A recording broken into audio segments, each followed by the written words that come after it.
पहला वार उनके कंधे पर किया गया था, दूसरे वार से हाथ की सारी नसें कट गई, तीसरे वार से जज साहब नहीं मारा मैंने अपनी बच्ची को।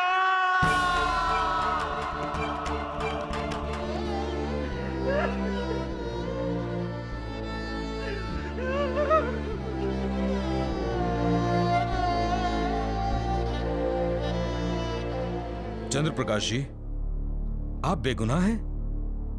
तो सच क्या है? ये सच है कि उस दिन मैं कुल्हाड़ी लेकर घर से निकला था अपनी बेटी को धमकाने के लिए कि अगर वो मेरे साथ नहीं लौटी तो मैं सुरेश को वहीं मार दूंगा। लेकिन रास्ते में एक मंदिर पड़ा, दुर्गा माता का मंदिर। ये वही मंदिर था जहां 21 साल पहले मैंने गिड़गिड़ा के मिन्नतें मांगी, तब जाकर मेरे घर पर औलाद हुई। मेरी पहली बेटी पिंकी। मैं सोच में पड़ गया कि जिस खुशी को पाने के लिए मैंने सालों झोली फैलाई, उसे इतने आसानी से लौटा दूंगा? नहीं, भगवान मुझे कभी माफ नहीं करेगा, कभी माफ नहीं करेगा। इसी उधेड़पुर में मैं मंदिर की सीढ़ियों पे बैठ गया। तो वही मंदिर पर बैठे बैठे मेरा ज़मीर जागा और मैंने इरादा बना लिया कि चाहे जो भी हो, जैसा भी हो, मैं अपनी बेटी का बसा हुआ घर उजड़ने नहीं दूंगा। पर दूसरी ओर यह भी ख्याल आया कि पिंकी की इस हरकत से मेरी दोनों बेटियों का गांव में रहना दुश्वार हो जाएगा। सारी रात इसी उधेड़पुन में मैंने गुजार दी। मैंने इरादा बना लिया कि चाहे जो भी हो, जैसा भी हो, मैं अपनी बेटी का बसा हुआ घर नहीं उजड़ने दूंगा। कुल्हाड़ी को मैंने वहीं मंदिर के पीछे झाड़ियों में फेंक दिया। सुबह उठा, घर लौटने की तैयारी कर रहा था कि रास्ते में पुलिस ने थाम लिया। दरोगा जी बोले कि सुरेश और पिंकी का कत्ल हो गया है। वो खबर सुनकर मैं अंदर से ही हिड़ गया, मेरा कलेजा फट गया। फिर एहसास हुआ कि मैं एक बेटी ने तो नहीं बचा सका, बाकी दो ने बचा लूं। और मैंने फैसला किया कि पिंकी और सुरेश की मौत का इल्जाम मैं अपने सर पर ले लूंगा। गांव वाले और पंच लोग यही कहेंगे कि गलती तो हुई है, लेकिन सुधार भी लिया है और मेरी दो बेटियों का भविष्य सुधर जाएगा। साहब, इसीलिए मैंने ये सब। सुंदर है, बहुत सुंदर। थारा जमीर उस दिन मंदिर में ना जागा था चंद्र प्रकाश, बल्कि अभी अभी यहीं जागा है, वो भी केटी जी की दिल छोड़ने वाली कहानी सुनकर। वाह! इसलिए तुम अपने किए को झुठला रहे हो, लेकिन सच वही का वही है कि खून तुमने ही किया है। भरद्वाज जी, क्या कहा था आपने? The case is over. Sorry, my friend, but the case has just begun. शुरुआत है अभी। जैसा चांद प्रकाश जी के कथन के अनुसार इन्होंने अपनी कुल्हाड़ी माता जी के मंदिर के पीछे वाली झाड़ियों में डाली। अब कानूनन हमारा फर्ज बनता है कि उन झाड़ियों की तुरंत तलाशी ली जाए, और अगर इनकी कुल्हाड़ी वहां मिल जाती है तब तो इनका सच प्रमाणित हो जाता है। तलाशी तो होगी, लेकिन केडी तुम ये भूल रहे हो कि इस केस में चंद्र प्रकाश का कोई अपना इकलौता बयान तो है नहीं। क्योंकि उसके खिलाफ और भी कई बयान हैं। और योर ऑनर, सबसे अहम है सरपंच के बेटे सोनू का बयान, जिसने खुद अपनी आंखों से देखा है कि चांद प्रकाश ने हत्या की है। जी सर।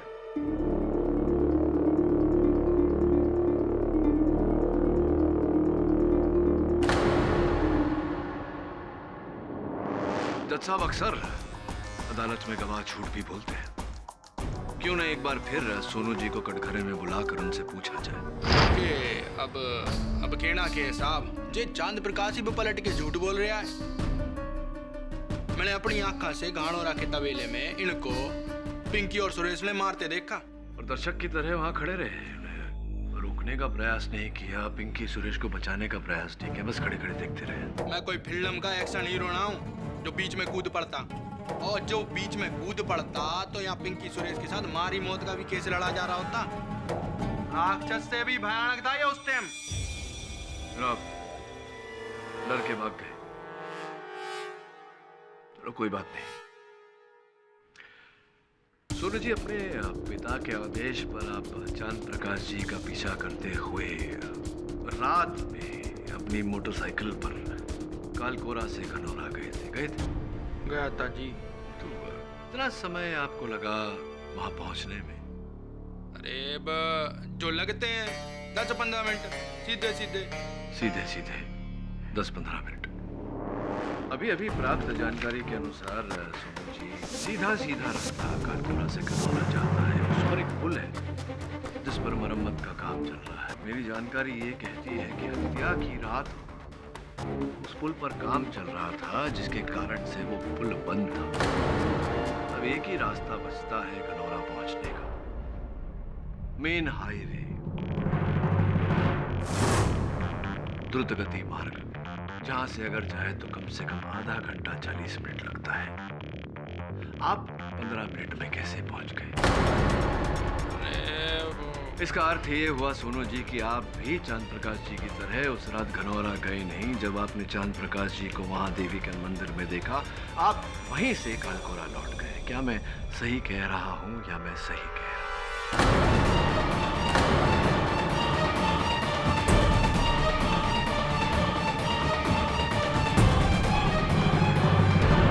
मैं सही कह रहा हूं। अब बताइए सोनू जी कि इतने सभ्य व्यक्ति के विरुद्ध आपने अदालत में झूठा बयान क्यों दिया? भाई बहुत सुंदर गिडी साहब, बहुत सुंदर। आखिरकार आपने यहाँ पर अजनबी होने का सबूत दे ही दिया। भाई माना के कालकोरा से घनौरा जाने तक का पहला रास्ता है पुल का, माना, और दूसरा रास्ता लंबा रास्ता है मेन हाईवे, ये भी माना। और केटी साहब एक तीजा रास्ता है जो बथुआ की कच्ची पगडंडी से लगते हुए मोहेरा के बाईपास वाली रोड पे खुले हैं, और वहां पे केवल बाइकें जा सकें। और उस रास्ते से घनौरा तक पहुंचने के लिए योर ऑनर लगे हैं केवल 15 मिनट। अरे हाँ साहब जी, एकदम सही, मैं उसी रास्ते से तो गया था।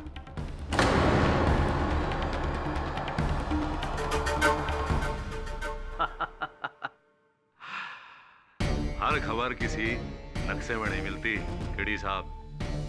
कुछ बातों के लिए यहाँ सालों साल रहना पड़ता है, समझे?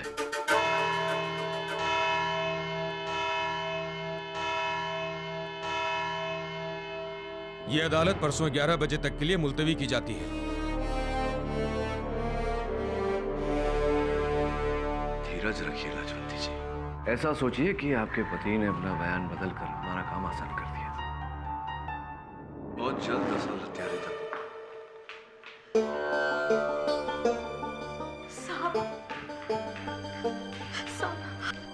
साहब हमसे बहुत बड़ी गलती हो गई साहब, हमें माफ कर दीजिए साहब। कैसी गलती? अदालत में असल सचना बोलने की साहब। उस रात जब पिंकी और सुरेश का हत्या हुआ था, हमने अपनी आंखों से सुरेश के चचा महेंद्र प्रकाश को अपनी मोटरसाइकिल पर घनौरा की दिशा से आते हुए देखा था साहब। और उनके कुर्ते पे खून के लाल धब्बे थे साहब। तो ये बात अदालत में क्यों नहीं की तुमने? वो महेंद्र जी ने हमें बुरी तरह से धमकाया था कि अगर ये बात हमने अदालत में बोल दी तो जो हाल पिंकी का हुआ है वो भी हमारे साथ होगा। पूरे गांव में सुरेश और पिंकी के रिश्ते के खिलाफ अगर कोई था तो वो था महेंद्र सिंह। हमारे घर आकर 4 बार हमें धमकी भी देकर गया। तब तो खून महेंद्र सिंह ने किया होगा। तुम अदालत में बयान दोगी? वो हमारी जान ले लेगा साहब। नहीं साहब। कितने समय से पिंकी तुम्हारी सहेली थी? 4 साल की उम्र से साहब। अक्सर पारिवारिक रिश्तों से दोस्ती का रिश्ता बड़ा होता है। जरा सोचो, अगर तुम्हारी जगह पिंकी होती तो क्या बयान देती? वो भी जरूर गवाही देती साहब, वो जरूर गवाही देती। वरुण, जा घर छोड़ा। Be careful. जी सर। कल बयान देना है अदालत में।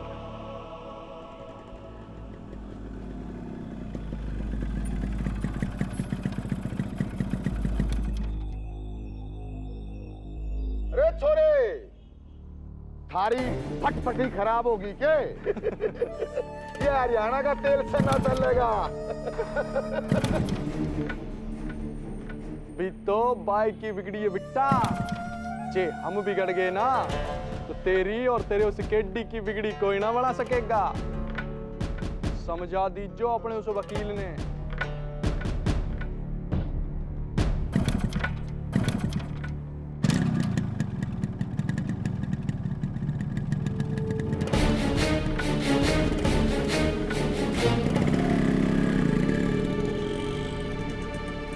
क्या होया महेंद्र सिंह जी? पसीने क्यों छूट रहे हैं भाई आपके?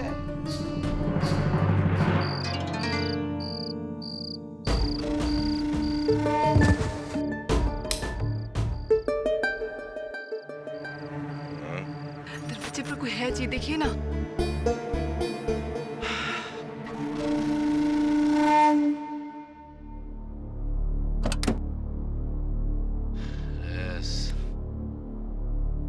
कौन खुजली कर रहा है?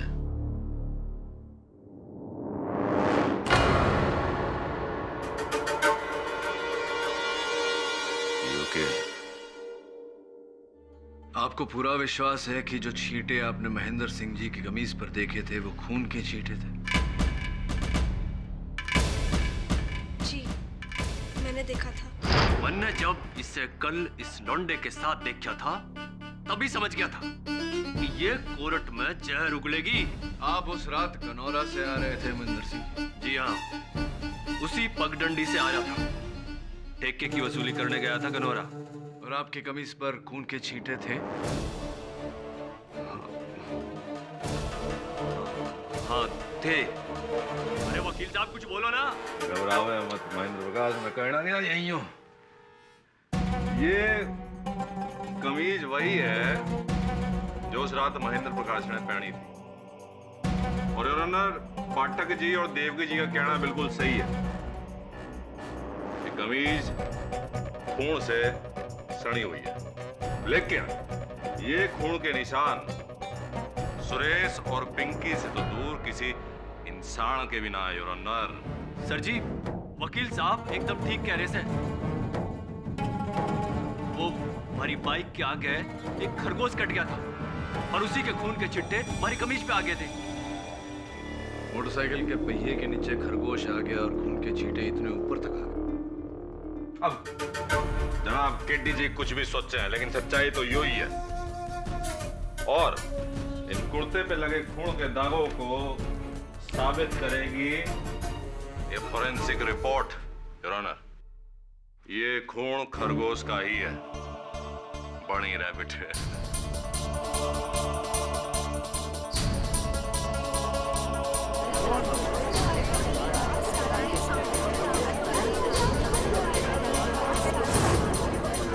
Order order. जज साहब, मुझे संदेह है कि कमीज को बदल दिया गया है, इसलिए मैं देवकी को एक बार फिर कटघरे में बुलाना चाहूंगा। इजाजत है। देवकी, ध्यान से देखकर बताओ कि क्या ये वही कमीज है जो उस रात महेंद्र सिंह जी ने पहनी थी या कोई दूसरा? जी, हम ठीक से नहीं कह सकते। शायद यही है या फिर योर ऑनर, शायद वायद की कोई गुंजाइश ही ना है। सीधा साधा वही कमीज है बस। महेंद्र जी, अगर ये कुर्ता वही है और उस पर खरगोश का खून लगा हुआ है, तो फिर आपने देवकी को धमकी क्यों दी थी कि अगर अदालत में इसने कुछ कहा तो आप इसका वही अंत करोगे जो पिंकी का हुआ है? सर जी, बात यो है, जब गेहूं पिसता है ना तो घुन भी उसके साथ पिस जाता है। अच्छा, दुनिया जाने थी कि सुरेश और पिंकी के रिश्ते के खिलाफ सबसे ज्यादा मैं ही हूं, और ऐसे में हमारे साथ वो खरगोश वाली घटना होगी, हमारे पे उंगली उठती तो कौन हमारा यकीन करता? अरे ये तो अच्छा हुआ कि भारद्वाज जी ने हमें बता दिया था कि खून की जांच हो सकती है, वरना ये लौंडिया तो हमें अंदर करवा के रहती। और सर जी, ये लौंडिया होती कौन है हम पे उंगली उठाने वाली? चांद प्रकाश जी और कपिल के अलावा केवल ये जाने थी कि सुरेश और पिंकी किस छुपे हैं, और इसमें कोई शक ना करे। इसका फैसला अदालत नहीं, पंचायत करेगी, पंचायत।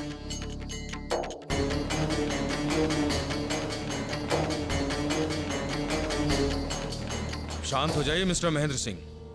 मिस्टर पाठक, आपको इनसे कुछ पूछना है? इनसे तो कुछ नहीं पूछना है, लेकिन हाँ, पुलिस से अवश्य पूछना चाहूंगा कि मंदिर के पीछे झाड़ियों में उन्हें वो कुल्हाड़ी मिली या नहीं। ना जी, पूरी झाड़ियों का चप्पा चप्पा छाण मारा हमने, कुल्हाड़ी तो दूर एक कैंची भी बरामद ना हुई। सरकार, पुलिस को लागे है कि ये आदमी मनगढ़ंत कहानियां बना करके हम सबको बना रहा है। इसी ने उसे नदी में फेंका है मटर मटर करके। बहुत सुंदर इंस्पेक्टर साहब, लेकिन योर ऑनर, वो कुल्हाड़ी ना तो झाड़ियों में है और ना ही किसी नदी में। कुल्हाड़ी है हमारे पास।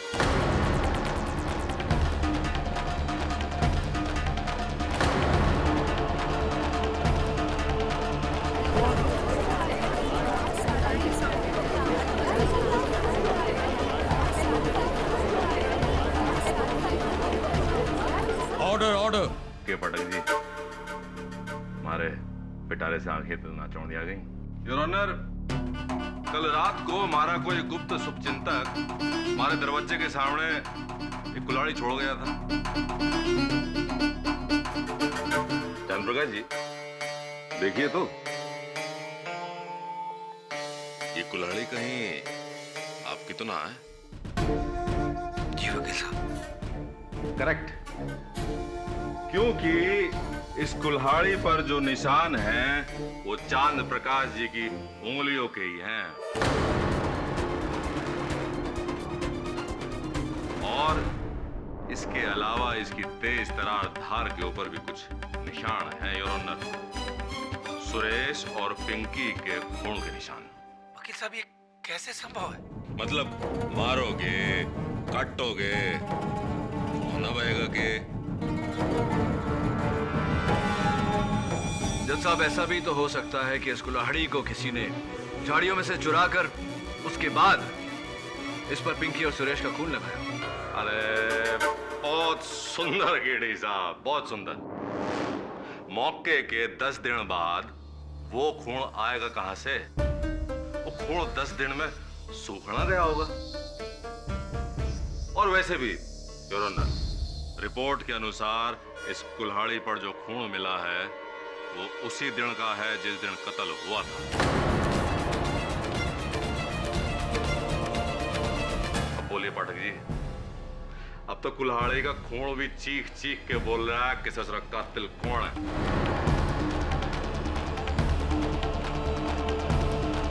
तो ये कहना चाह रहा है कि सब मिले हुए? जी, सोनू, महेंद्र प्रकाश, सरपंच, इन सबकी मिलीभगत लगती है। और अब चांद प्रकाश की कुल्हाड़ी प्रोसिक्यूटर भारद्वाज को देकर ये पक्का कर रहे हैं कि उनका इस केस में कोई हाथ नहीं। प्रश्न ये उठता है कि चांद प्रकाश उनका नाम क्यों नहीं ले रहा अपनी बेटियों के लिए? जी सर, दैट्स द रीजन। अगर ऐसा है तो एक बात तो स्पष्ट है वरुण, कि जो कुल्हाड़ी अदालत में बतौर सबूत पेश की गई है उस कुल्हाड़ी से हत्या नहीं हुई, हत्या किसी और कुल्हाड़ी से हुई है। और जब तक वो कुल्हाड़ी नहीं मिल जाती सच सामने नहीं आ सकता। अरे को एक बात समझ में ना आ रही कि भारद्वाज के घर के बाहर वो कुल्हाड़ी रखी तो रखी किसने? तो मन्ने के पता, मन्ने तो सोची इस सोनू ने राखी होगी उड़ा कुल्हाड़ी। मने इसमें ना घसीटो महेंद्र जी, मने कुछ ना पता। अरे ऐसे क्या घूर रहे हो? लग रहा है जैसे मैंने ही खुद मारा है दोनों को। अरे तुम लोग आपस में क्यों झगड़ रहे हो? हैं? कानून को चांद प्रकाश की खूनी कुल्हाड़ी दे दी, वरना इल्जाम हम पंचों पे आता। भाई जात बिरादरी के चक्कर में हमने उस छोरा छोरी को मार डाला।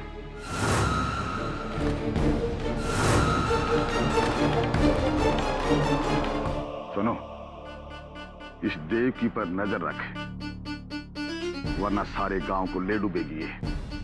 ये सब काम हमसे ना करवा बापू, वरना बाद में फंसते हम ही हैं। रपावड़ा चाहिए। महेंद्र, तू गांव में सबसे समझदार है, तू उस पे नजर रख। जी सरपंच जी, इब तो मैं ही रखूंगा इस देवकी पे नजर।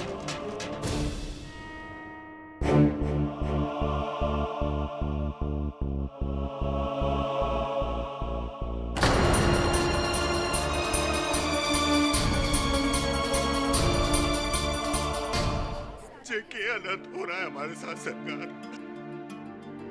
बड़े बड़ा अपना बेटा खोया और ये अपना छोटा भाई महेंद्र, पता नहीं कौन दुश्मनी निभा रहा है हमारे साथ सरकार। महेंद्र प्रकाश की मौत कैसे हुई? आत्महत्या योर ऑनर, आत्महत्या।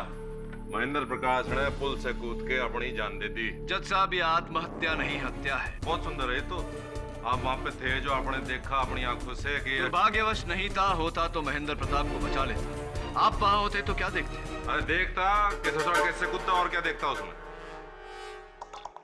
और पुल से कूदने के लिए पुल के मुंडेर पर या दीवार पर खड़े होना या हाथ लगाना आवश्यक है। अरे बिल्कुल जरूरी है। किंतु योर ऑनर, उस पुल के मुंडेर पर न महेंद्र प्रताप के पांव के निशान मिले, न हाथों के। इसका सीधा साधा अर्थ है जज साहब, किसी ने महेंद्र प्रताप के शरीर को वहां से उछाल कर नीचे गिराया है।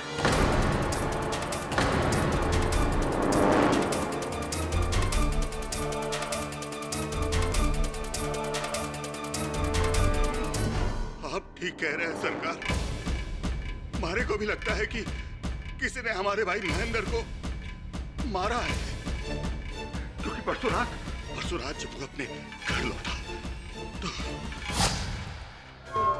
एक तो खाना मारे हलक नीचे तभी जाएगा जब मारे भतीजे सुरेश के कातिल का पर्दाफाश हो जाएगा।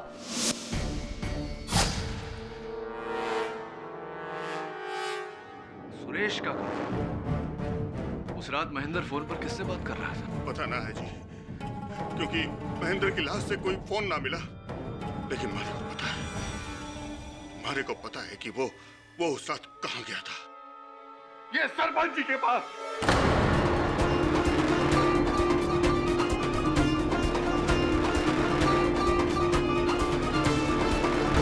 क्योंकि साहब जी, उस रात उसके जाने के बाद सरपंच जी के आदमी का फोन आया था उसके पास। खोलिए मत सरपंच जी, इब मैं डर गया तो लानत हमारी जिंदगी पे। साहब जी, इब मैं आपको सब सच बताता हूं। देखिए मनोहर बाबू, हमें घुमा फिरा के बात करने की आदत ना है। कट टू कट मुद्दे की बात पर आता हूं। मेरा बेटा सेन है सोनू, पिंकी से घना लाड करे से उसके साथ शादी रचाना चावस है। मैंने मना कर दिया कि भाई ऐसा ना हो सके, लेकिन क्या करूं, बाप होना। बेटे की जिद के आगे आ गया और मैंने वचन दे दिया, बेटा तेरी शादी पिंकी के साथ ही होगी। आपका जो छोरा है सुरेश, आजकल पिंकी के साथ घनी घुटरे घूम कर रहा है। उसे समझा देना कि पिंकी के साथ अपनी लव स्टोरी को इतने ही खत्म कर दे, नहीं तो हम उसे खत्म कर देंगे। होगी। सरकार, सरपंच लक्ष्मण लाल ने ही मारा है मेरे बेटे और मेरे भाई महेंद्र प्रताप को। माई बाप, ये अपने छोरे और छोटे भाई की मौत की वजह से बावड़ा हो गया है, तभी तो अनाप शनाप बोल रहा है। भला मैं अपने बेटे सोनू की शादी पिंकी से कैसे करवा देता? सरपंच जी, जब आपको इन दोनों की शादी नहीं करवानी थी तो फिर आपने पंडित जी से सोनू और पिंकी की कुंडली क्यों मिलवाई थी?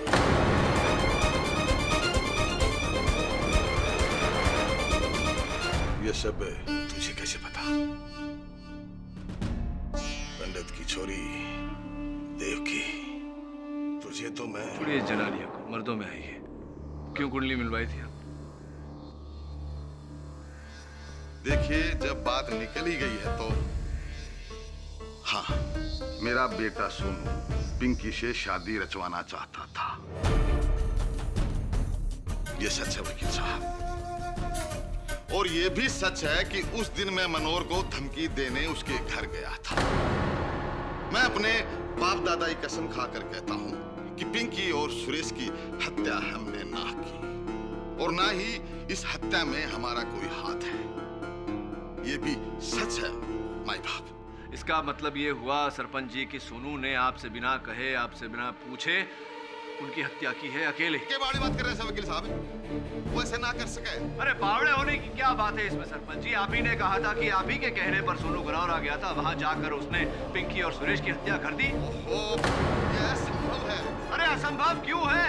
सोनू जानता था कि वो दोनों कहां छिपे हुए हैं, वहां जाकर उसने हत्या की है। साहब, उसने ऐसा कुछ नहीं किया। अरे कैसे नहीं किया? कि उस रात वो गनौरा गया ही नहीं।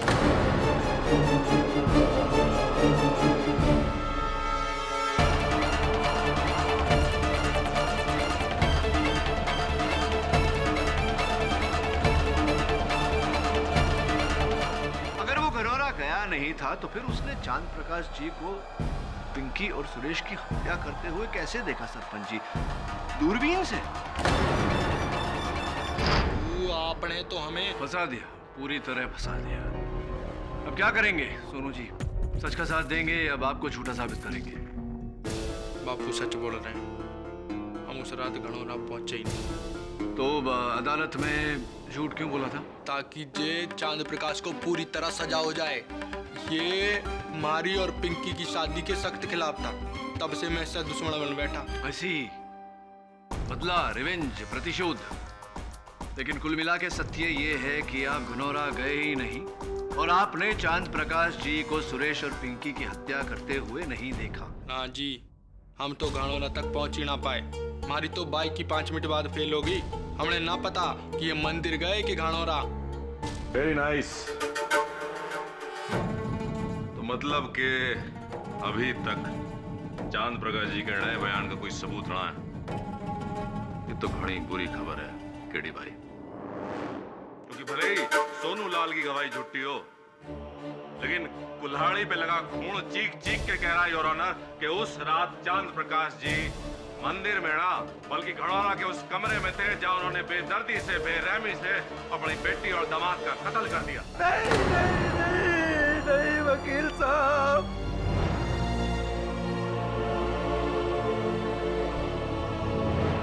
जज साहब, आप हमें किसी भी इल्जाम में, किसी भी आरोप में सूली पे चढ़ा दो, फांसी दे दो, लेकिन बेटी के कत्ल के लिए नहीं, वरना फांसी हमें नहीं, बाप बेटी के रिश्ते को लग जाएगी, बाप बेटी के रिश्ते को लग जाएगी।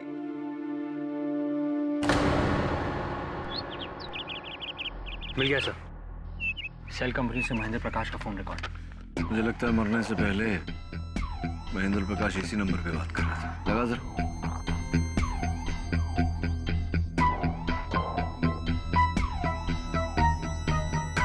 किसी डॉक्टर सरला का क्लिनिक है। महेंद्र प्रकाश किसी महिला डॉक्टर के क्लिनिक में क्यों बात करेगा? एक काम कर वरुण, तू जा और पता लगा कि क्या माजरा है।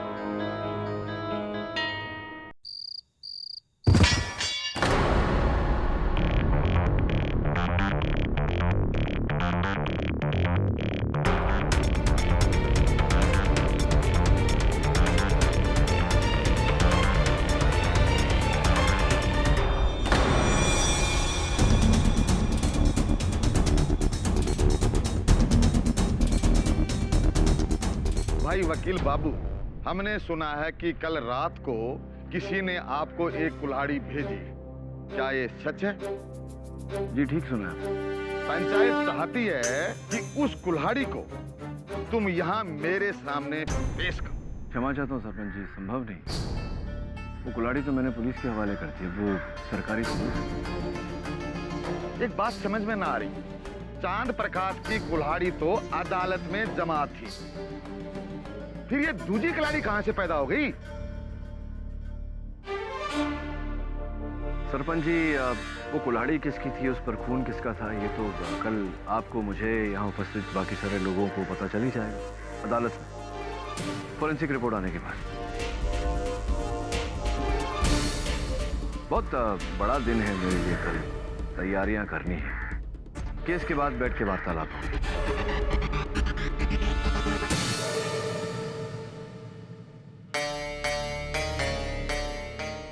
मतलब हमारी तरह ये कुल्हाड़ी आपको भी भेजी गई? जी जी, मुझे भी भेजी गई थी। अब योर ऑनर, इसकी फोरेंसिक रिपोर्ट भी आती है। खेड़ी साहब, ये लीजिए, आ गई। ये लीजिए योर ऑनर।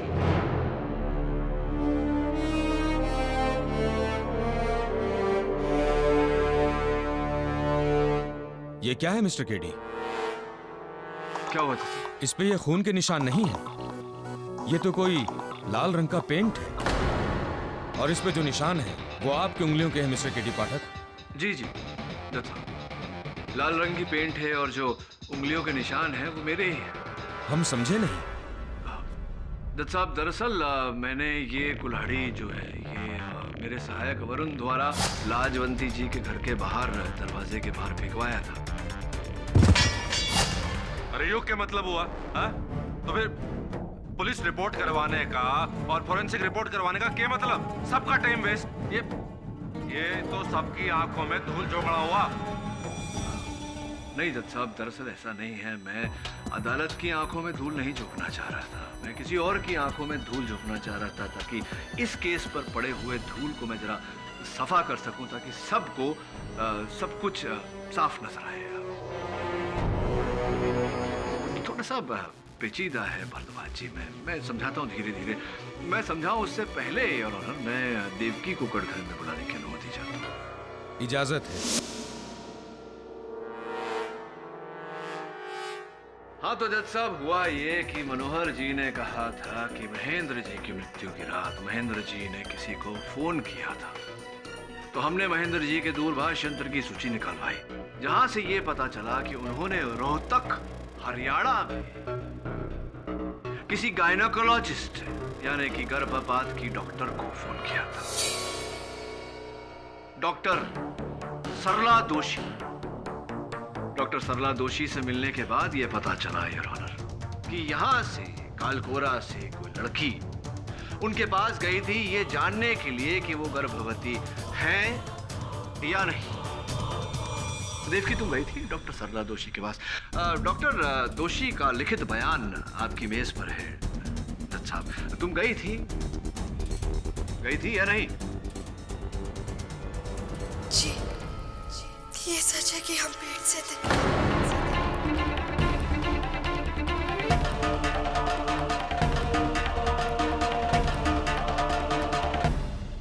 महेंद्र जी ये जान चुके थे कि तुम गर्भवती हो, इसीलिए उन्होंने डॉक्टर सरला दोषी को फोन किया था। क्या ये सही है? जी। और तुम्हारे पेट में जो बच्चा पल रहा था उसके पिता सुरेश थे, क्या ये भी सही है?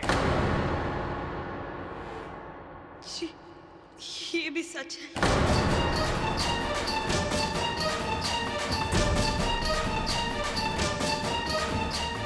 इसका अर्थ ये हुआ कि एक तरफ तो सुरेश आपके साथ इश्क कर रहे थे और दूसरी ओर वो पिंकी से ब्याह रचा रहे थे, सही है? जी। तो जब आपने सुरेश को बताया कि आप उनके बच्चे की माताजी बनने वाली हैं, तो क्या सलाह दी थी सुरेश ने आपको? जी, उसने अपनी जिम्मेदारी साफ निभाने से इनकार कर दी थी साहब, और कहा था कि मैं उसे भूल जाऊं, क्योंकि वो पिंकी से शादी कर रहा था। देवकी, ये तो कोई कारण नहीं हुआ वहां जाकर उन दोनों को इतनी बेरहमी से मारने का।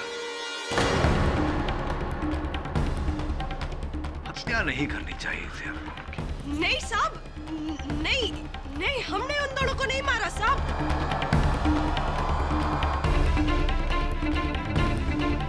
आपने सुरेश को नहीं मारा? नहीं साहब, इस पूरे केस में हम आपके सहयोगी रहे हैं। हाँ भले सुरेश ने हमें धोखा दिया, पर हमने सुरेश को नहीं मारा साहब। और पिंकी तो हमारी सहेली थी साहब।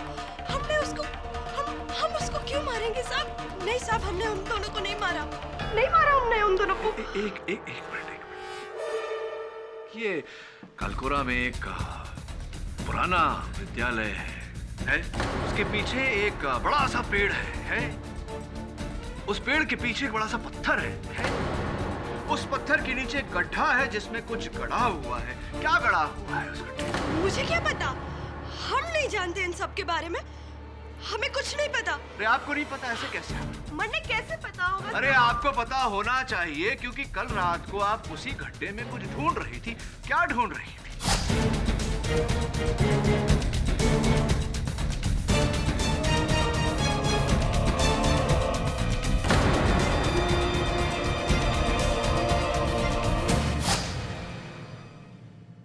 योर ऑनर,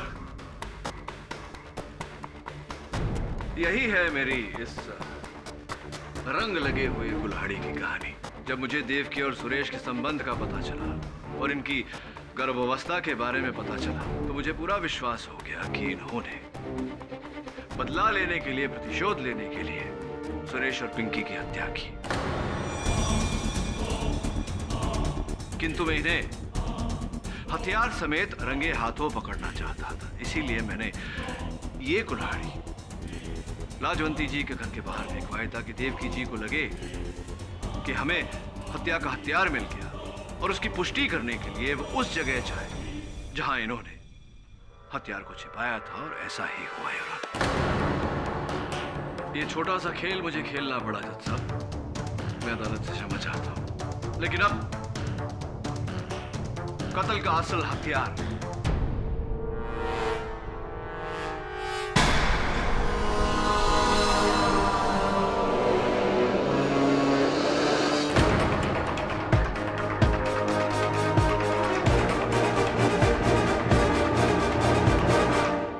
ये कुल्हाड़ी और ऑनर जो पुराने विद्यालय के पीछे, पेड़ के पीछे, पत्थर के नीचे गड्ढे से बरामद हुई।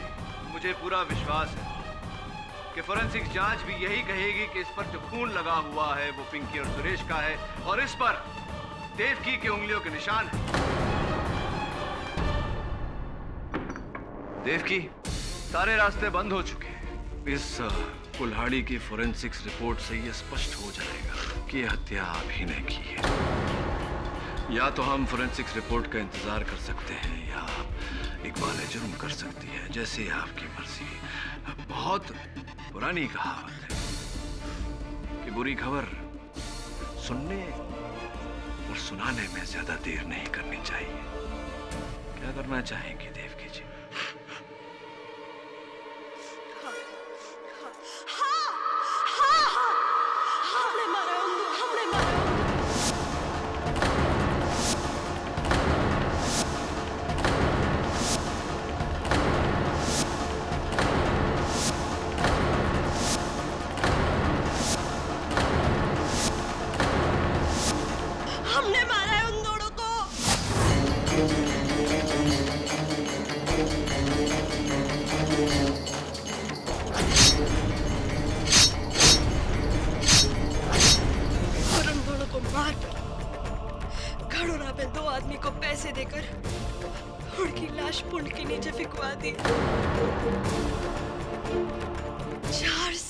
चाहती थी मैं सुरेश को,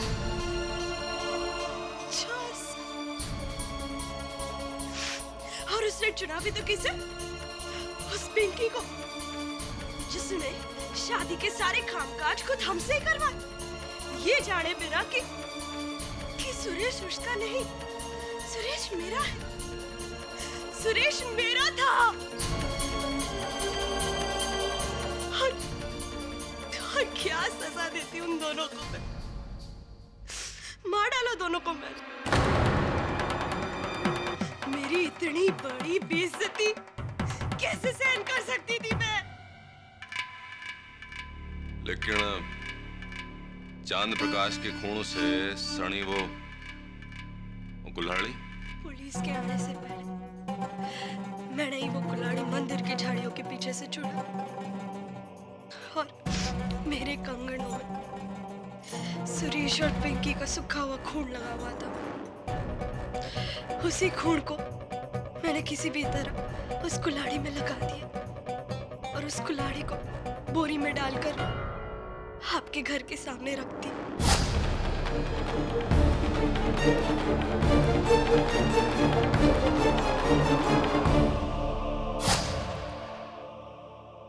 महेंद्र सिंह जी को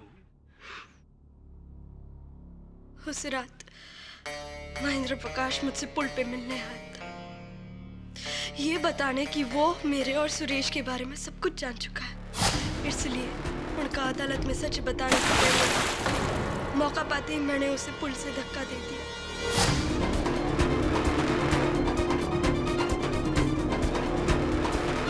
उसे भी मैंने मार डाला सुरेश के लिए। ताऊजी जैसा बाप सिर्फ अपनी बेटी की लंबी उम्र की कामना कर सकता है, उसे मार नहीं सकता।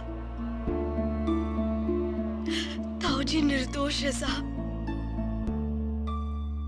देवकी जी, ऐसा कहा जाता है कि इश्क और जंग में सब जायज है, किंतु हत्या नहीं।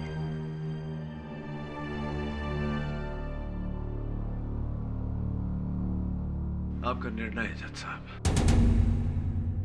गवाहों के बयानात और हालात को मद्देनजर रखते हुए ये अदालत सूरज प्रकाश और पिंकी उर्फ पद्मिनी प्रकाश और महेंद्र सिंह के कत्ल में देवकी चंद्र को दोषी पाते हुए ताज़ीरात हिंद दफा 302 के तहत उम्र कैद का हुक्म सुनाती है